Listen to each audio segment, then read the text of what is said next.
আজকে তোমাদের কাছে আমি পরীক্ষা নেব। আমি দেখতে চাই কে কতখানি আমার কাছ থেকে বিদ্যা করেছ অর্জন। তা আমি প্রথমেই ডেকে নেব মহামানী রাজা দুর্যোধনকে। এসে তো মহামানী রাজা দুর্যোধন, এসে বাবা দুর্যোধন, পরীক্ষা দাও তুমি আমারই সদন, তুমি কতখানি আমার কাজ করেছ অর্জন।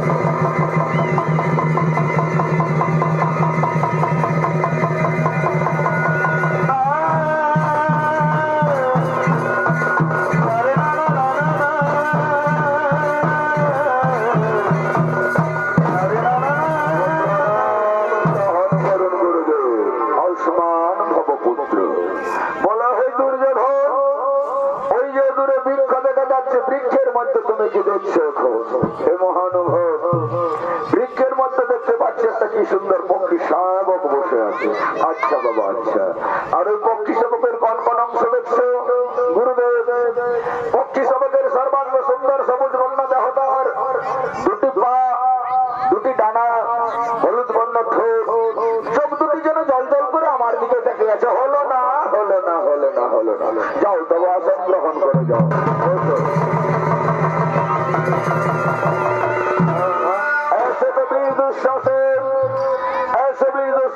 পরীক্ষা দাও তুমি আমার সদন, দেখি তুমি কতখানি চিন্তা করি।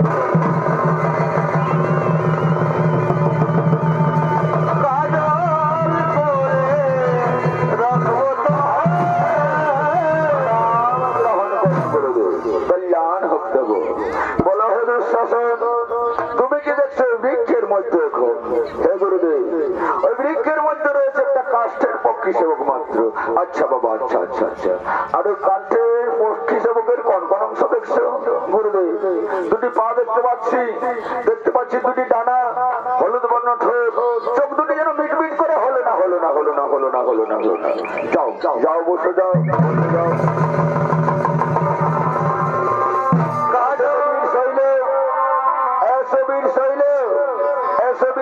দেখি পরীক্ষা দাও তুমি আমার কাছে, এই কতখানি বিদ্যা তুমি করেছো।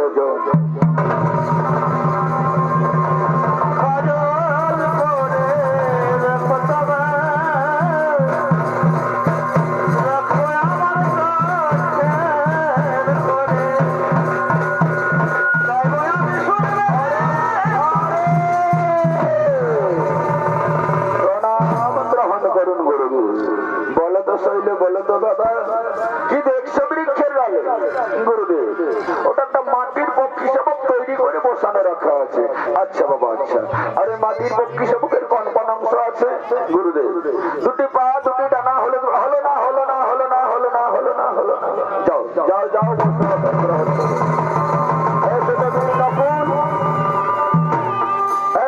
নকুল এসো, এসো বাবা এসো, পরীক্ষা দাও দেখি কতখানি বিদ্যা করেছো।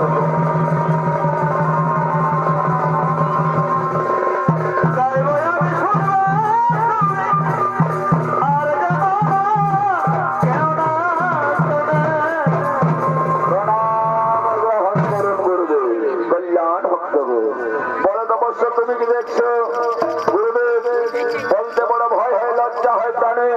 সমস্ত ক্ষত্রিয় যা দেখলো দেখছে আমারও দুনয়নে, তাহলে তোমার দ্বারাও হলো না। যাও আসন গ্রহণ করো। এমনি করে অষ্টদশ রাজকে এক এক করে শতভাই দুর্যোধন পঞ্চ পাণ্ডব অবশেষে নিয়ে আসে তৃতীয় পাণ্ডব বীর অর্জুনকে। বলছে এসে তো হে কুন্তির নন্দন, পরীক্ষা দাও তুমি আমারই সদন, তুমি আমার সাধনা, তুমি আমার প্রেরণা, তুমি আমার জীবনের ধন। পরীক্ষা দিয়ে প্রমাণ করে দাও তুমি ধনুর্ধারী বীর একজন। সঙ্গে সঙ্গে পুত্র অর্জুন আর জরাজনের কাছে পরীক্ষা দিচ্ছে।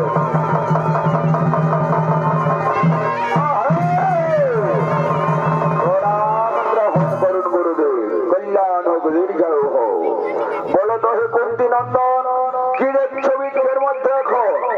হে গুরুদেব, বৃক্ষের চারি প্রান্ত মেচে দেখছি, কোথাও কিছু দেখতে পাই না, কেবল বৃক্ষ থেকে ভেসে আসছে আমার কানে কুহু কুহু ডাক। চমৎকার, তাহলে কি পারবে বাবা ওই কুহু কুহু রঙে শব্দ বেজে বান মেরে জয় করে বন্ধ করে দিতে? হ্যাঁ গুরুদেব, আপনার আশীর্বাদ মাথায় রেখে মারবো আমি পক্ষীরাজের কণ্ঠে শব্দ বেজে বান চিরতরে বন্ধ করে দেবো তার কুহু কুহু। মারো বৎস, আমি আজ্ঞা করছি, ওঠাও তব গান্ডীব আর মারোই পক্ষীরাজের কণ্ঠে শব্দ ভেদি বান। তার ধরে শুনলেন হাতে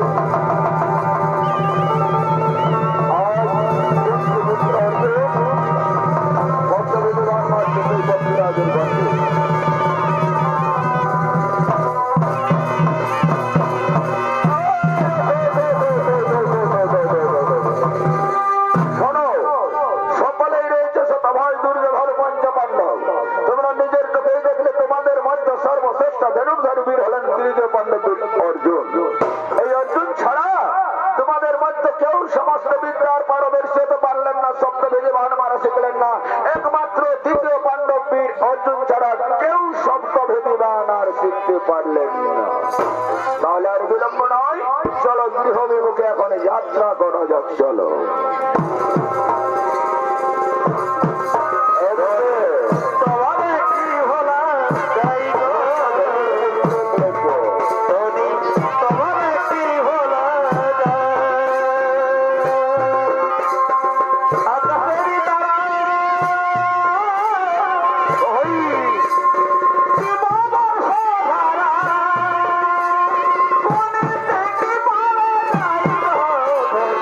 তোমার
একলব্য মম নাম, হিরণ্য ধেনুর পালিত পুত্র, জঙ্গলে রয়েছে আমার ধাম। শিকার করায় কাম গুরুদেব, অস্ত্র শিক্ষা শিখিবার লাগিয়ে আসিয়াছি আপনার দরবারে, কত লাগিবে দাম? গুরুদেব, গুরুদেব আমি কোন অন্যায় করলাম? হ্যাঁ, যার ছায়া মারাল আমাকে গঙ্গা স্নান করতে হবে, সেই নিশ্চিন দরিদ্র ছোট জাতের ছেলে কি করে ভাবলে অস্ত্রনাথ থেকে শিষ্য বলে গ্রহণ করবে? ও গুরুদেব,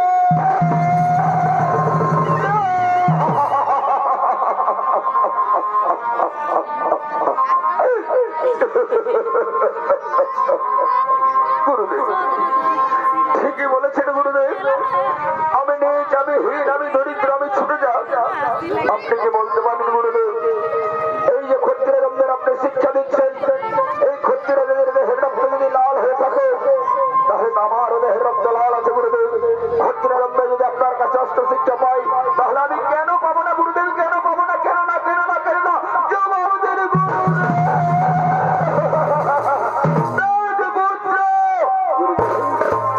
আমি জানতে চাই তুই আমার অস্ত্র শিক্ষা শিবির ছেড়ে যাবি কি যাবি না? যাবো, যাবো গুরুদেব। একটিবারের জন্য বলুন, ওরে বেদের ছেলে, অস্ত্র শিক্ষায় তোকে শিক্ষিত করবো। এইটুকু আপনার মুখ থেকে ভাষা বেরিয়ে এলে আমি হাসতে হাসতে চলে যাবো গুরুদেব, হাসতে হাসতে। না, পূর্বের সূর্য কোনদিন পশ্চিমে উদিত হতে পারে, হতেও পারে, কিন্তু অস্ত্রনাথ যখন না বলেছে তখন আর হা বলবে না।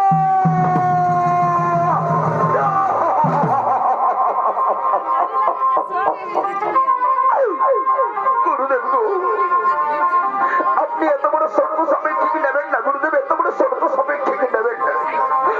আমি ছোট যাতে তবুও করজোড়ে বিনতি করে বলছি, একটিবারে সোজা আঙুলে ঝুট হবে না দেখছি। ওরে ছোট যাতে নিয়েছেন দরিদ্রের ছেলে, এই মুহূর্তে অস্ত্র শিক্ষা শিবির ছেড়ে না গেলে জানিস তোর পরিণাম কি হতে পারে? জানি, জানি গুরুদেব, জানি। আপনার কাছে সমস্ত বীরেরা রয়েছে, রয়েছে দুর্যোধন, শাসন, ভীম, অর্জুন, নকুল, সহদেবের মতন বীর, তবুও করদের। তাহলে তুই যাবি না? ছোট যাতে নিয়েছেন দরিদ্রের ছেলে, এই মুহূর্তে তুই না গেলে আমি তোকে এখান থেকে পোড়া ভাবে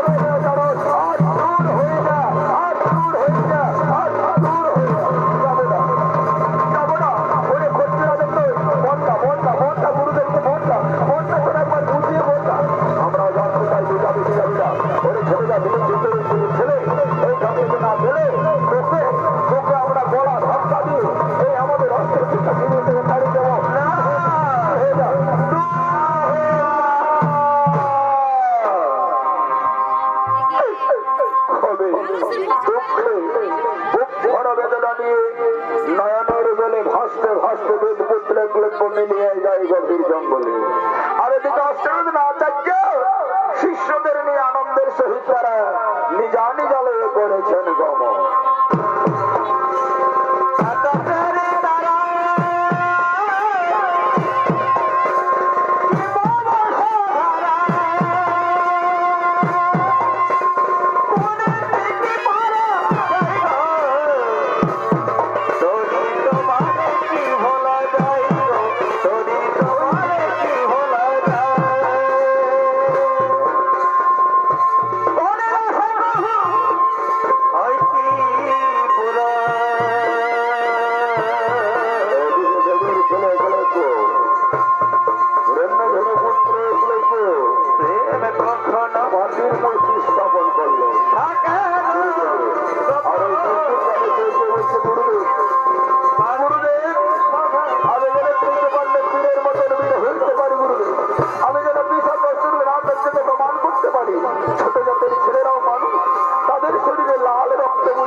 দিয়ে খুঁয়ে দিচ্ছে বেদ পুত্রের লিঙ্গ।